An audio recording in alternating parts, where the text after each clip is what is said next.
bulan purnama, bintang-bintang di angkasa bertebar. Langkahnya gontai ketika masuk rumah. Anak kelas 5 SD itu seperti biasanya pulang sekolah langsung mencari ibunya. Sambil meletakkan tas, mencopot sepatu melepas seragam, lalu cuci tangan dan Bu, makan Bu. tapi hari itu tak ada sapaan, tak ada permintaan makan dan tak ada kegembiraan seperti biasanya. Sehingga ibunya lupa mengantukkan mulut memandangi tingkah anak. Bunda, mau makan sekarang? Sapa ibunya sambil mengerutkan kening, melihat kecemberutan wajah anak. Bocah yang ditegur tidak menjawab, kecuali hanya menggerakkan kepalanya sedikit menggeleng.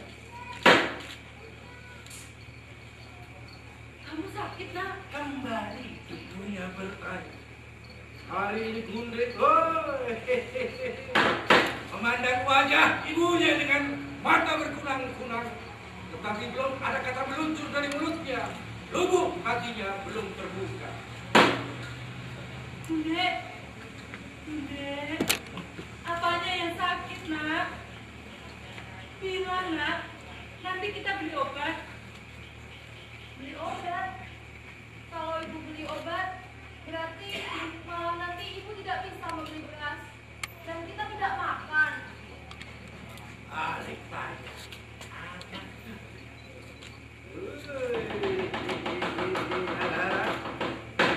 Walaupun usianya baru 11 tahun, tapi kedewasaannya tumbuh lebih awal karena tuntutan keadaan.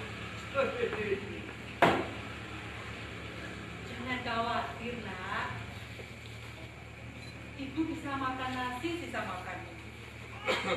Hari ini Ibu menanam agak banyak loh. Lagi pula Ibu tidak makan juga tidak apa-apa.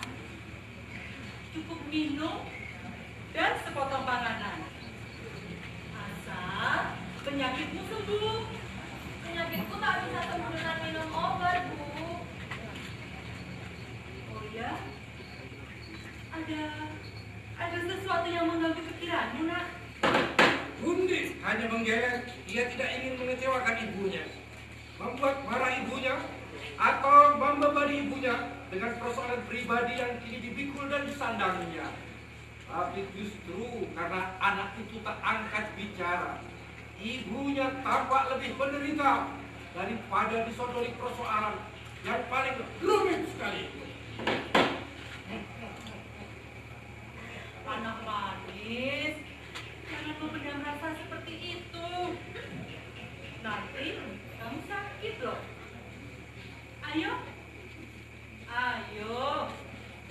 ayo katakan pada ibu. Apa yang kamu pikirkan? Nanti kalau ibu mampu, kita pecahkan bersama. Desak ibunya. Akhirnya dengan suara pelan tapi penuh harap, keluar juga kata demi kata mulut kulit. Kata demi kata dari mulut kulit. Suaranya gemetar, namun pasti agak tersendat kata lengkap. Getaran kalimat itu lebih membuat perasaan ibunya berdebar.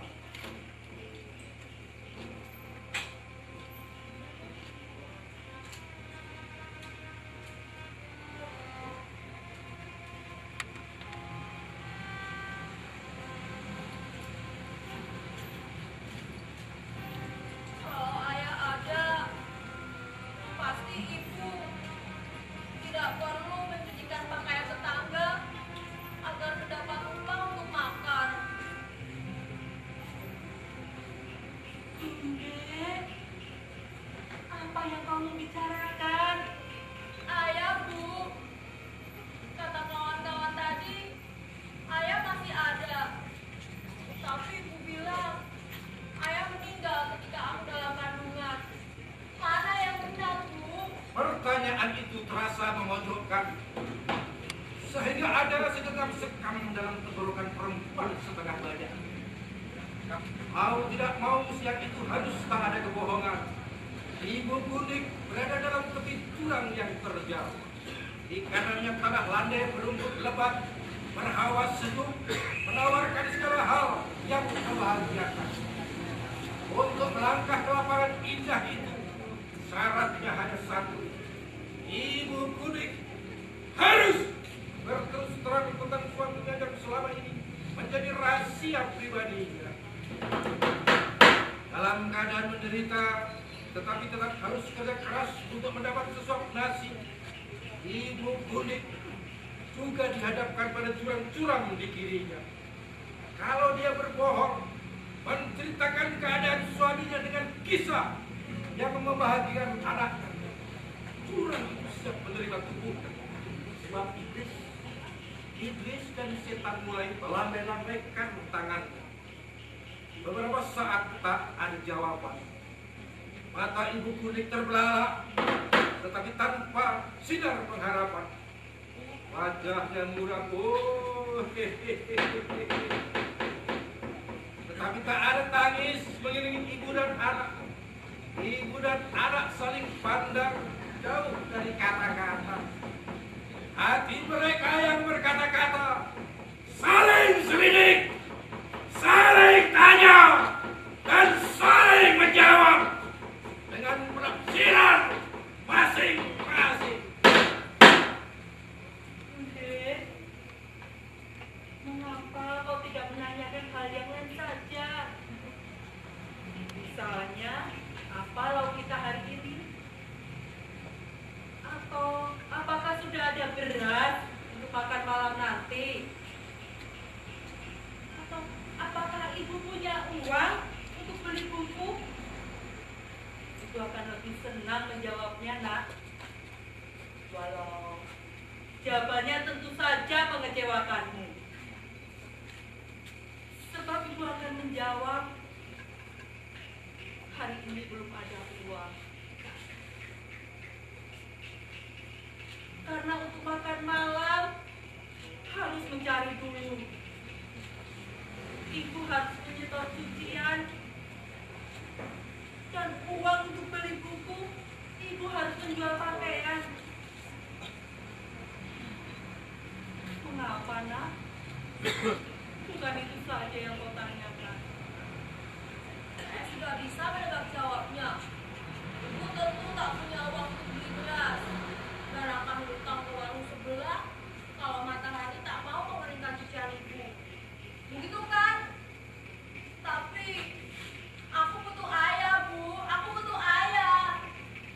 Dan yang penting, kalau memang ayah sudah meninggal, seperti kata ibu, tentu saja aku harus mengirim doa untuk ayah dan menabur bunga di makamnya. Dan yang penting lagi, kalau ayah masih hidup, aku akan minta dibelikan buku dan mobil-mobilan. Loh. Kamu ini diambil bagaimana, toh? Kok kamu ini anak perempuan kok minta mobil-mobilan? Nanti ibu yang memberikannya ya, nak. Asal kamu rajin sekolah dan jangan sampai sakit. Bukan itu maksudku, Bu. Seperti kawan-kawan di sekolah tadi, mereka memakai baju baru, celana baru, dan sisa lebaran lalu. Tapi aku bukannya ingin dibelikan barang-barang seperti kawan-kawan yang kaya itu. Aku punya keinginan ayah membelikan sesuatu untuk anaknya. Sebab menurut kawan-kawanku tadi,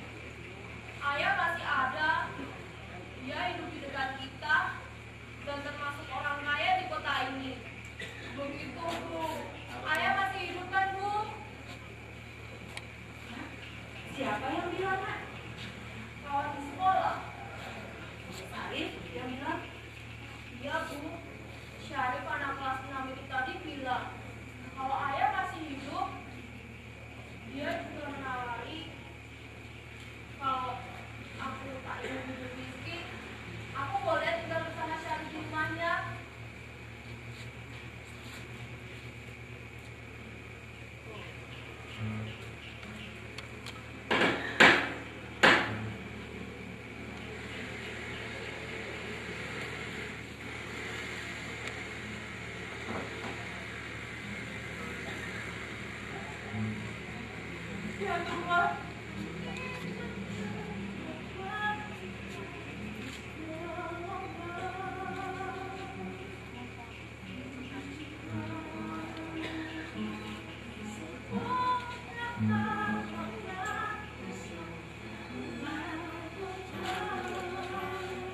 Ya Tuhan.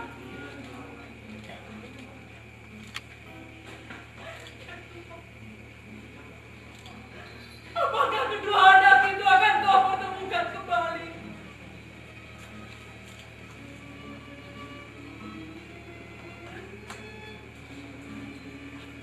Tuhan,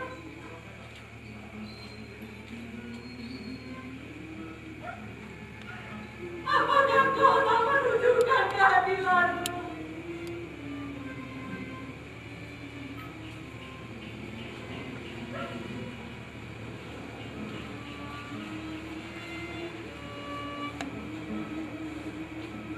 Gundi tinggal bersama Sarip.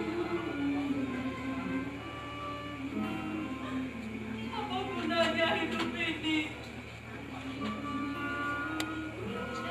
Tuhan, jawablah pertanyaanku. Mana yang lebih berhak memelihara anaknya? Ayahnya atau ibunya?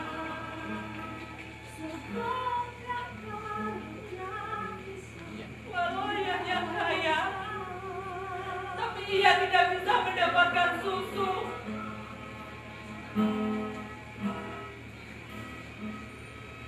Tuhan, kalau kau memang mengendahi Gundi hidup bahagia,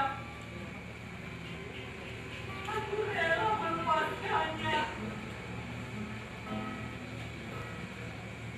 untuk tinggal bersama kakaknya, Sarip.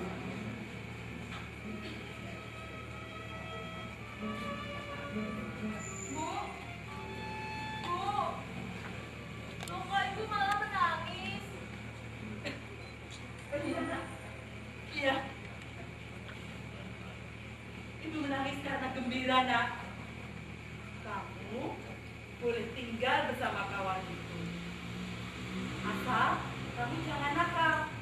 Ya. Dan nanti kalau kamu sudah besar, kamu akan membelikan ibumu kebaya, kain, dan selop. Gundi, akhirnya kamu tahu siapa bapakmu dan kawanmu itu. Dia bukan kawan biasa. Kamu dan dia sedara, sama-sama keluar dari rahim ibu. Aku tidak tahu apa yang ibu katakan. Sebaiknya kamu memang tidak tahu sekarang, Nak. Ayo, ayo, Nak. Sekarang kita makan dulu. Dan ibu akan menyelesaikan cucian. Karena nanti hari keburu siang.